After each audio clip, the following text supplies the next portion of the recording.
नमस्कार दोस्तों। तो कैसे हैं आप सभी लोग। आई होप आप सभी लोग बहुत बहुत अच्छे होंगे।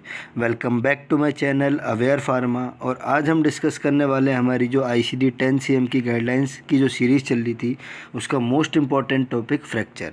और इस वीडियो के अंदर आज हम डिस्कस करेंगे फ्रैक्चर की डेफिनेशन, उसका टाइप्स और जो कोडिंग गाइडलाइंस हैं। जब हम फ्रैक्चर की कोडिंग करेंगे तो क्या क्या इंपॉर्टेंट जनरल स्टेप्स हैं जो हमें अपने माइंड में रखने हैं।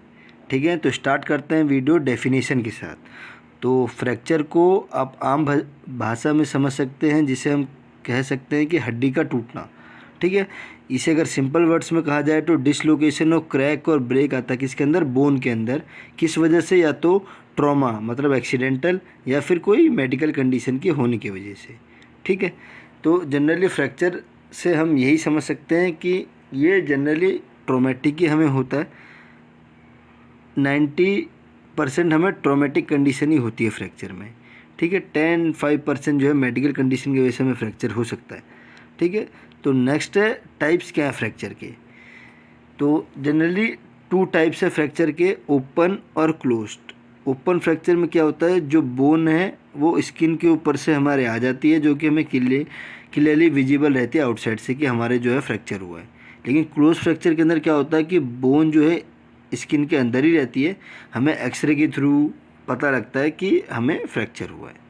ठीक है, एक सामने से दिखता है आपको ओपन फ्रैक्चर में कि हड्डी टूट गई है, और एक क्लोज फ्रैक्चर जो इनसाइडल हमारी जो बोन है वो फ्रैक्चर हुई होती है और हमें डायरेक्टली नहीं दिखती, बया रेडियोग्राफी की मदद से लाइक एक्सरे हम स्कैन करते हैं। और दूसरा टाइप ऑफ फ्रैक्चर किसके बेसिस पे, सीवियरिटी या डिस्प्लेसमेंट के बेसिस पे। ठीक है, तो उसके बेसिस पे 4 टाइप्स हैं। पहला है डिस्प्लेस्ड, अगर जो बोन के फ्रेगमेंट्स हैं, हमारे डिफरेंट फ्रेगमेंट्स होते हैं। ठीक है, आप अगर अपने हैंड में देखेंगे तो वो सेपरेट हो जाते हैं ना अलाइन होने के बजाय, तो डिस्प्लेस होने की वजह से ये पहला टाइप है। दूसरा नॉन डिस्प्लेस, इसमें क्या होता है कि बोन्स के जो फ्रेगमेंट है वो वहीं रहते हैं करेक्ट एनाटॉमिकल पोजीशन पे। थर्ड पार्ट है पैथोलॉजिक, इस कंडीशन में हमारी बोन जो है वो वीक हो जाती है कोई डिसीज़ की वजह से। जैसे जैसे हमें डायबिटीज़ है, उस समय हमारी क्या नाम कहते हैं, बोन की डेंसिटी वीक होती है। ठीक है, या ओस्टोपोरोसिस है या ओस्टोमलाइटिस है, तो ये सारी अगर हमें प्रॉब्लम्स है जिस वजह से जो पैथोलॉजिक कंडीशन है, कोई डिसीज़ की वजह से हमारी जो बोन है वो वीक हो जाती है कैल्शियम की डेफिशिएंसी से।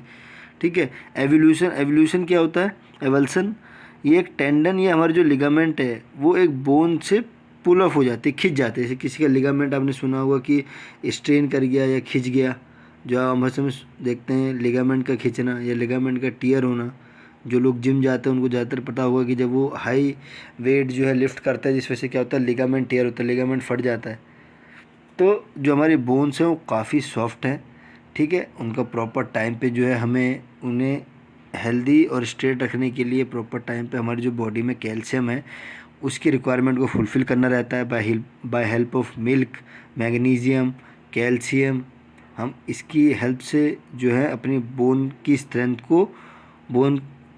को स्ट्रेंथन कर सकते हैं। ठीक है, नेक्स्ट है, अब हम पढ़ेंगे जो कोडिंग गाइडलाइन जो इम्पोर्टेंट है फ्रैक्चर के अंदर। तो हमें जो फ्रैक्चर को जो हम कोड करते हैं वो किस सीरीज़ से करते हैं, एस सीरीज़ से। हमने लास्ट वीडियो में देखा था प्रेशर एल से करते थे। यहाँ जो हम फ्रैक्चर कोड करते हैं वो एस सीरीज़ से करते हैं, जो कि ट्रोमेटिक फ्रैक्चर है। अगर कहीं भी कोई कंडीशन है जिसमें हमें नहीं लिखा हुआ कि वो कंडीशन पैथोलॉजिक है, तो हम उसे by default traumatic he consider करेंगे और एस सीरीज से कोड करेंगे फ्रैक्चर को।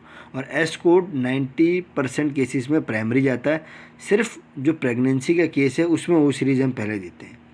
नेक्स्ट, अगर फिजिशियन ने मेंशन किया कि कंप्रेशन फ्रैक्चर है या पैथोलॉजिक फ्रैक्चर है, पैथोलॉजिक जो अभी हम बात कर रहे थे, कोई डिसीज़ के होने की वजह से हमारी जो बोन है वो वीक हो गई है, उस कंडीशन में हम एम सीरीज़ देते हैं। एम सीरीज़ जनरली वैसे हम पेन के लिए भी यूज़ करते हैं, लेकिन एम सीरीज़ का जो है पैथोलॉजिक फ्रैक्चर के अंदर भी हम कोड करते हैं। नेक्स्ट है जो 7 कैरेक्टर जो हमने पढ़े थे वो फ्रैक्चर की कोडिंग में वो 4 इंपॉर्टेंट 7 कैरेक्टर हैं। एक तो ए कोड करते हैं हम किसके लिए, इनिशियल एनकाउंटर के लिए, पर किसके, क्लोज फ्रैक्चर के लिए। अगर ओपन फ्रैक्चर मेंशन किया है तो वो हम 7 कैरेक्टर पे बी यूज़ करेंगे। वहीं अगर डी हमें यूज़ करना है तो सब्सिक्वेंट एनकाउंटर के लिए कि दोबारा रूटीन हीलिंग के लिए आ रहा है, और सिक्यूला लेट इफेक्ट के लिए एस कोड करेंगे हम। ठीक है, नेक्स्ट, अगर बाय डिफ़ॉल्ट हम कंसीडर करें तो फ्रैक्चर को हम ट्रोमेटिक फ्रैक्चर ही कंसीडर करेंगे जब तक फिजिशियन ने पैथोलॉजिक फ्रैक्चर मेंशन नहीं किया है, जैसे कि मैंने आपको ऊपर बताया। जनरली देखिए किसी को फ्रैक्चर होता है तो कास्ट भी लगती है और स्प्लिंट भी लगती है, ठीक है। अगर जो गाइडलाइंस के अकॉर्डिंग अगर पेशेंट जो है वो अगर उसे फ्रैक्चर हुआ है, ठीक है, और अगर वो कास्ट के लिए आया है तो हम स्प्लिंट का पैसा अलग से नहीं लेंगे, वो कास्ट के अंदर एडेड रहता है, तो हम उसे एक्स्ट्रा बिल नहीं करेंगे, एक्स्ट्रा कोड नहीं करेंगे। ये भी हम अपने माइंड में रखेंगे। ये इंपॉर्टेंट गाइडलाइंस है जो ICD 10 CM की बुक में हमें दे रखी है। नेक्स्ट है कुछ एग्जांपल्स हैं, देखिए जैसे राइट डिस्टल रेडियल फ्रैक्चर है तो S52.50 ए कोड है। ए क्यों कोड किया, क्योंकि इनिशियल एनकाउंटर है। वहीं सेकंड क्वेश्चन है लेफ्ट टिबियल बोन फ्रैक्चर है तो उसमें भी इनिशियल एनकाउंटर है। लेकिन जो थर्ड हमारा एग्जाम्पल है उसमें ओपन फ्रैक्चर बोला है सीधा सीधा राइट फेमरल सेफ्ट का, तो ओपन फ्रैक्चर है तो 7th कैरेक्टर पे क्या जाता है, बी जाता है, तो इसका जो कोड है वो S72.301B है। तो मिलते हैं अगली वीडियो के साथ, तब तक अपने अपने परिवार का बहुत ध्यान रखिएगा।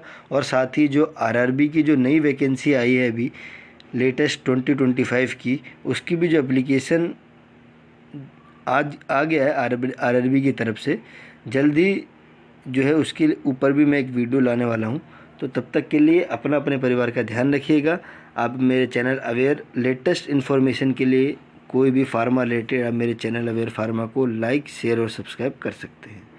मिलते हैं अगली वीडियो के साथ, तब तक के लिए धन्यवाद।